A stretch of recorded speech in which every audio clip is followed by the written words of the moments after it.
Hi, this is John with WATI, and this is just one of the best gifts that I had so far. So my mom, which knows that I own a perfume business of decanters, she told me like, "All right, I got something for you."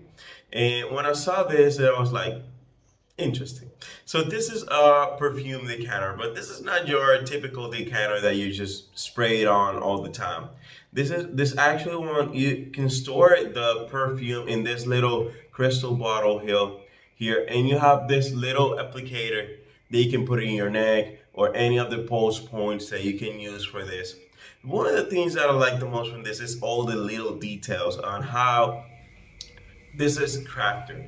This is metal with the crystal, and at the same time, it has this delicate touch and feeling.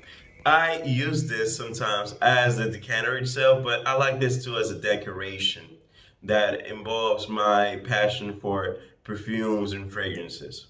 So if you're looking for a great gift to another person, maybe a close friend, this is actually a great option. So this is John with WTI, and that was my point of view.